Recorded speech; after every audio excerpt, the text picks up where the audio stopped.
she really say that? Real talk with female entrepreneurs and a few good men that will shock and surprise you. Hi, my name is Heidi Mima. And I'm Chef Katrina, and we co-host this amazing podcast where we are interviewing women and, like you said, a few men around the world of entrepreneurship, but mainly women, because women really have something to say, and I think it needs to finally be heard, especially when it comes to the world of business. So thanks for tuning in and listening in to our podcast. Did she really say that? Amy, I just wanted to invite you to give a little backstory of how you became a female business entrepreneur, because this story is going to blow your mind for everybody that's watching this. Oh, wow. I'm going to mind blow. No, actually. So I've always, let me back up. So when I was younger, I was basically taught and trained and brainwashed that women were less than men in everything that I did. And I was taught that if a man asks you for something, you say yes, no matter what. Guess what? That gets you in a lot of trouble. And I did get into some trouble from doing, obeying that. I was taught that it's not okay to speak up. I was taught that we essentially just please at the expense of ourselves. And so what that did was it landed me in an unhealthy marriage. And I like to tell people that I said yes to a guy who proposed after 3 weeks of dating me. And it's not because I was excited. It's not because we were Twitter pated and it was the most amazing thing ever. And I was like, oh my gosh, I'm getting married. It was that I was so scared out of my mind to tell him no. And so I left him on his knee, freaking out. Like my entire body was alarming. And biggest self-betrayal moment, right? So what did I do? I said, well, what did you ask? Did you ask my dad? Because I thought there's no way he's asked my dad. We've known each other, or we had been dating for 3 weeks. We had known each other longer, but we had only been truly dating for 3 weeks. And so when that happened, and I leave him on his knee, I ask him, did you ask my dad? Thinking he hadn't, and that was my out. Because heaven forbid if I just say, no, I don't want to marry you. Heaven forbid, right? Well, did you ask my dad? Well, he's like, well, yeah, I did. And he said, it's okay with him if it's okay with you, which really hit differently because I'm like, wait, my dad's saying that this guy who my dad has like hardly even spoken to can like take my hand in marriage. But anyway, I guess if my dad said that I could, that I should, because heaven forbid if now I upset my dad and this person. And so I got married to a guy I didn't want to get married to. And your body was telling you this, like you physically had a sensation and went absolutely against it. Yeah, completely. I mean, my tummy was in knots. My heart was pounding.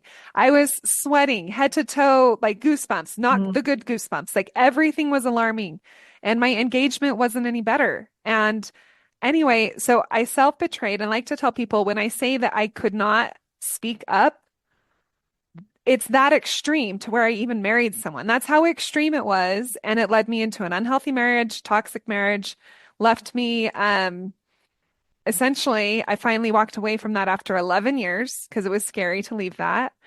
Through that, entrepreneurship did become a thing through that. But as I started gaining my power little by little, like realizing, wait, this is not the life I had envisioned for myself. And why am I here? And picking everything apart, it gave me a chance to rebuild. And really, it wasn't until I had these 3 tiny kids watching my every move and watching their dad's every move and me thinking, okay, so my boys are going to think that this is acceptable. And my daughter's also going to fall in the same trap I did by letting this whole patriarchal thing rule. And I don't feel good about that, right? I was like, this is not okay. And so it really was, I think, the strength of my motherhood in me looking at my kids, thinking something's got to give. And so I was also taught to work so freaking hard. So the masculinity was always coming out. And so I'm like, well, if I'm not going to do that, if I'm not going to do this, then I don't break this will that keeps happening, this thing that keeps happening. This cycle, this what we're and it's a cultural norm. Like it's something we all deal with as women. This ability to, or this need to just say yes and sacrifice our own, like, sensations, our bodies, what we're telling ourselves. Like we go against ourselves so many times. I mean, self-betrayal. Yeah. A Yeah. lot of self-betrayal.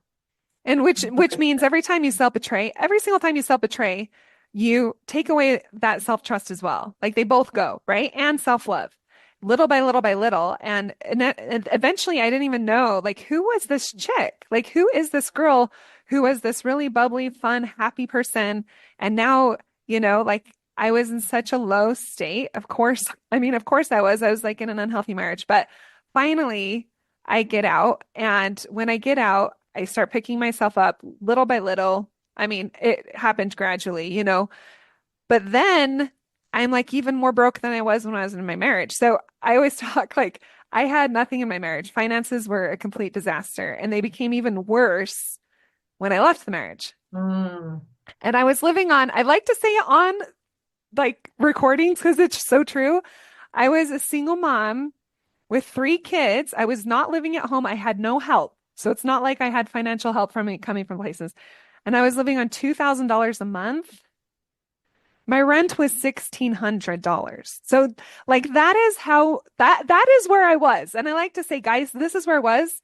And I had so much pride that I didn't look for the government for help. And guess what? They actually could have helped me. I was probably one that would have qualified, but I had so much pride that I didn't do it. However, because I'm strappy, and I like to tell anyone who's going through anything like this is that you can literally change your stars. So from the point where I was broke single mom thinking, what's next, to like 5 years later, I had created $1 million platform. And that's, yeah, like that's incredible, right? It's like, whoa, I look back and I'm like, what? I used to not be able to afford the dollar menu at McDonald's. I would tell all 3 kids that they got to split like one sandwich. Right. I was like, do you guys want nuggets? You each get one. And I joke about it, but that really was how I was living. And so, when it comes to being on stuff like this and empowering women, I'm like, it's the decision that you make. You make the decision and then you just keep going no matter what. And as long as you tap into both your femininity and the masculine energy, don't live in the masculine. It will not serve you because you're feminine. You're a girl. You're a creator. You're a female creator. Like feminine you're a female creator is your strength right there, right? Yeah. And I like to tell everyone, like, guess what? Believe me or not, but energy just is. It's science. Energy is. We can work it against it, or we can let it work in our favor, but it's going to do the work either way. And also, we're goddesses. Like, how good does that feel? So if we live in our feminine goddess and we let it supplement, like, so we live there and we let the masculinity, I'm talking too fast.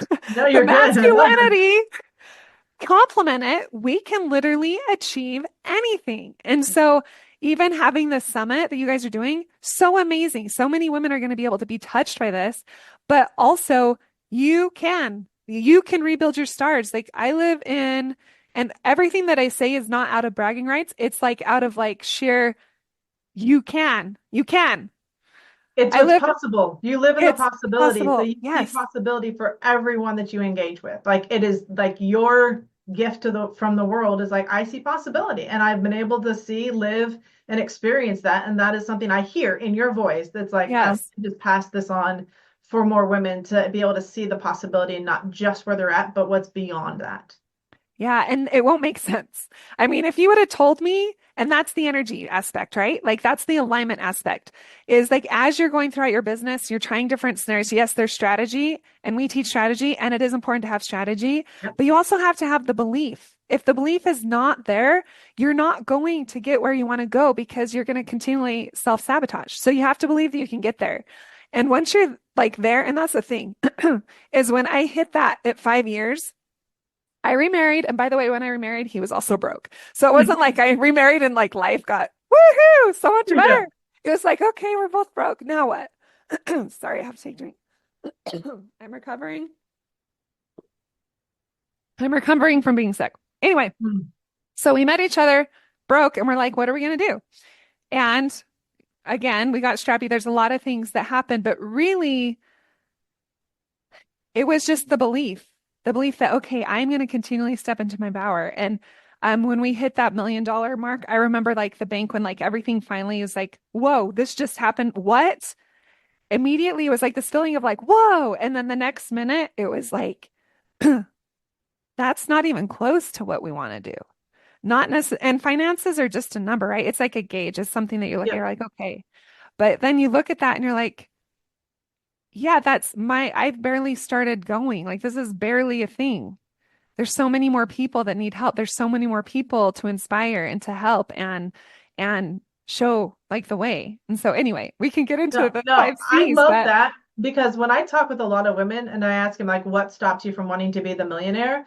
It's like, I don't want the power. I don't want, like, there's a lot, that's the masculine energy they associate with making the money. And I love what you said, because it's like, the more you can do, right? It opens doors to be able to really give and receive in the world as a female in that feminine energy, which is what we want. Like, we want better experiences for our family. We want to be able to give them opportunities to experience life. And that only happens when we're open to receiving that type of money into our lives through our business, and then being able to, give out. But you have to fill your cup first. You got to take care of you to be able to get there. So I love what you shared around hitting that $1 million mark, and just like, we can go next. Like, that wasn't the stop. That was the go.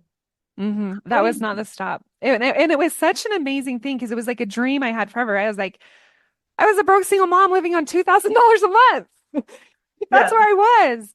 And I had all kinds of money beliefs and all this stuff. And it's like, the more that I leaned into the possibility of what could be, the more things started to work out. And again, like, when you hit certain levels, like, a lot of times when you hit them, it doesn't make sense. Like, you're like, oh, wait, whoa, okay, yeah. But then you look back at like the things that you were doing and you're like, oh, I guess, yeah, like the universe will come and bless you, but you do have to be ready for it.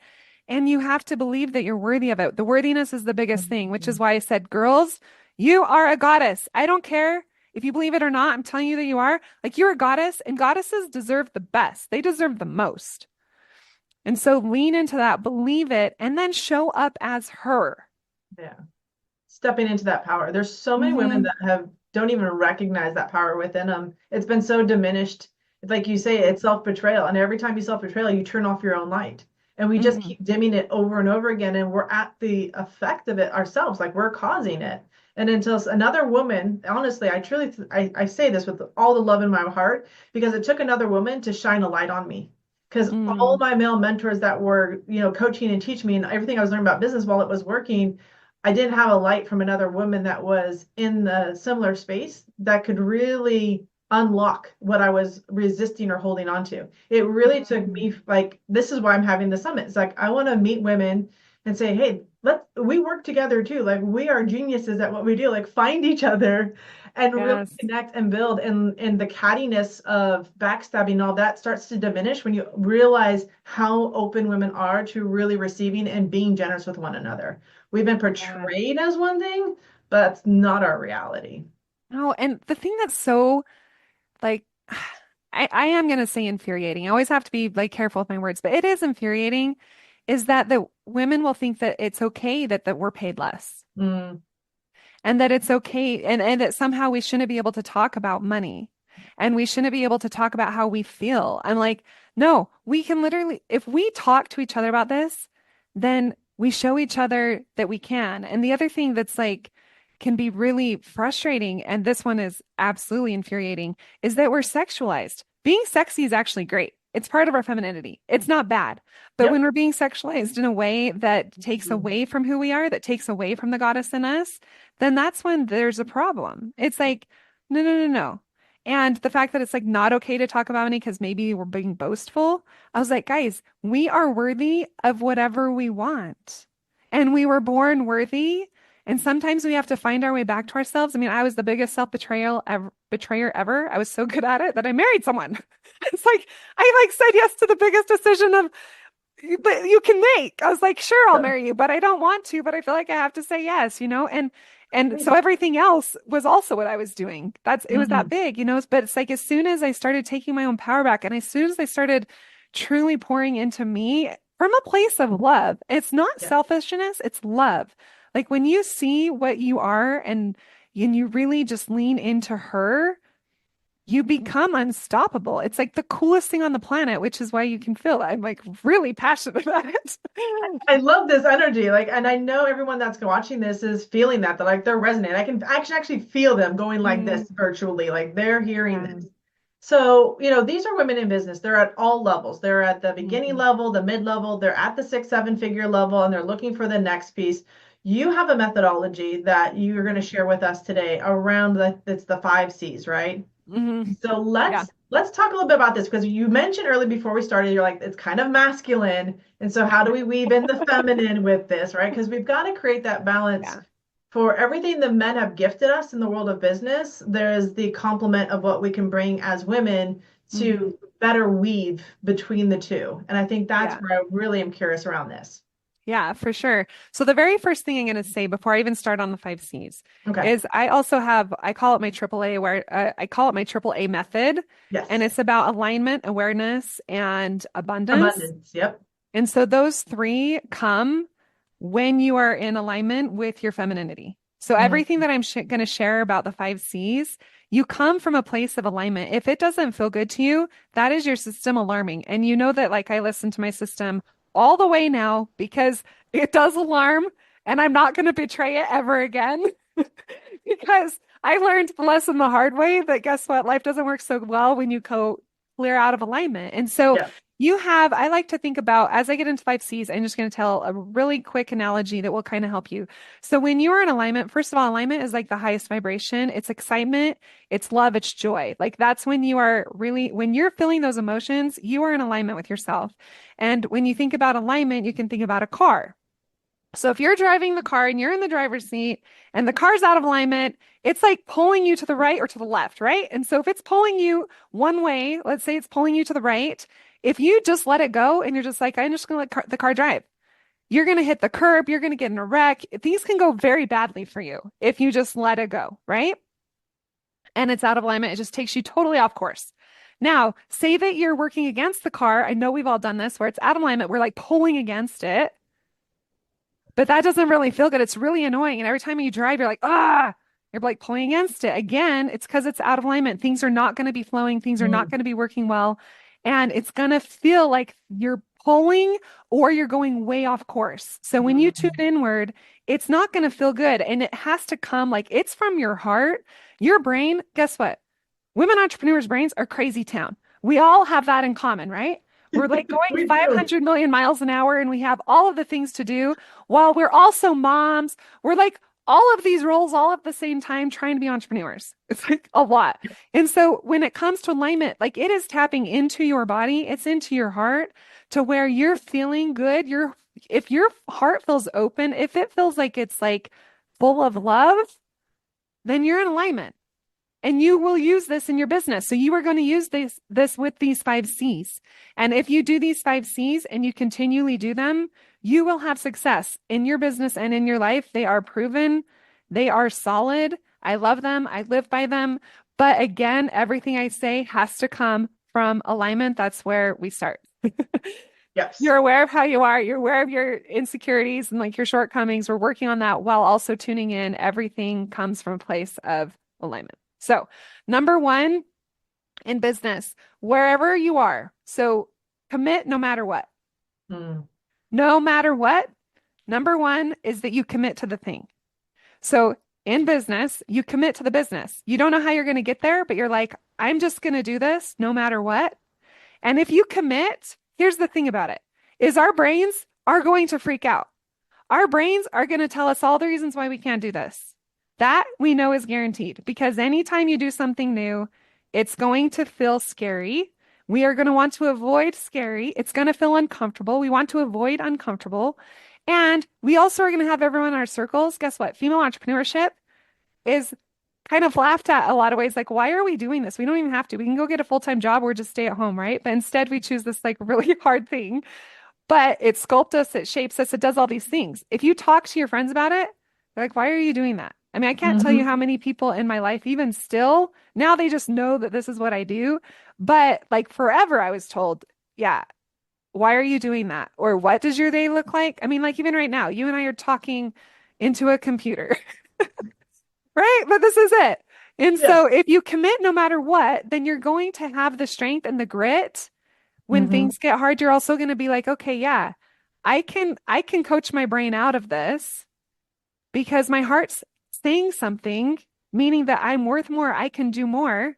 So I'm Yeah. going to commit and I'll figure it out. Like everything is figure outable. Someone else has done it, then you can too. Yes. The Wright 100%. brothers were never supposed to be able to fly. That was never supposed to be able to be a thing. Yep. They figured it out. And now we have planes. Yes. And we have ways So to get off, which I'm still fascinated by. Yes. The whole law of lift. I just landed the other day, came off of travel, and I was like, this plane is about to get off the ground. All tons and tons and tons of it. Like, fabulous. It's incredible, right? Really But it is. was never supposed to happen. And that's when it comes to like, so everything I do, all of my work is around energetics, everything. Okay. And that's why I was able to like go from super broke to a millionaire status is because of energetics. It's because the law of attraction's everything, right? So everything I do breeds all this into it. But yes, if we were never, it's not going to make sense how you get there. You just have to stay the course and believe that it can happen for you. Commit no Yes. matter what. To hear more of this amazing conversation with Amy Sanders and really continuing the other 4 C's that are going to impact and make your life easier and your business grow faster, then you absolutely want to head over to the Create Her Business Summit.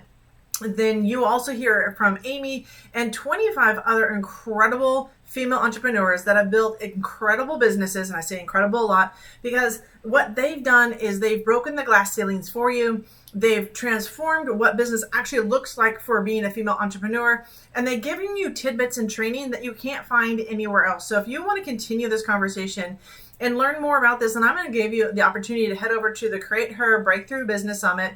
Grab that link. It's going to be down here in the show notes.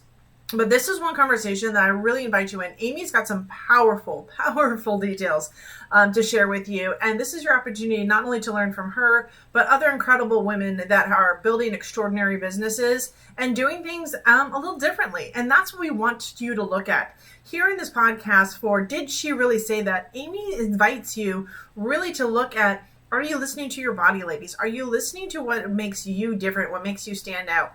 That's the power of this Breakthrough Summit, is that you're going to have a massive breakthrough to hearing things a little differently for what it looks like for women with families, with children, with those that doubt them, those that are doing it on their own. What does it look like and how does it feel for us to be building these very successful 7-8 figure businesses moving forward? So to hear the rest of this incredible interview that I did with Amy, you want to head over to the Breakthrough Creator Summit. This is going to be your opportunity to not only hear from her, but others like her in what it looks like to scale to 7-8 figure business and still have balance, sanity, and the opportunity to live your best life in alignment. So head over there right now to the Breakthrough Create Her Business Summit.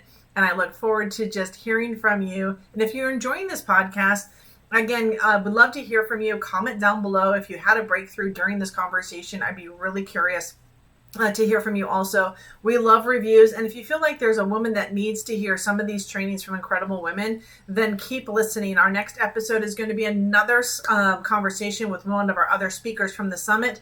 And we want to just give you the opportunity to hear from them and then make the decision to continue developing your skill sets, listening to these women and finding the women that resonates with you, that you said, hey, you know what? I want to grow and scale my business with her. This is what makes this different. I invited these women because I wanted to learn for myself what women are doing differently, because that's what I embrace when we start teaching women how to plan and grow and scale a business, is that it looks different for each and every single one of us, and that's okay. We don't have to continue to follow the traditional method of building a business. It's okay for things to look a little differently. So thanks for joining us here on Did She Really Say That? Because here we are changing and transforming the way women do business.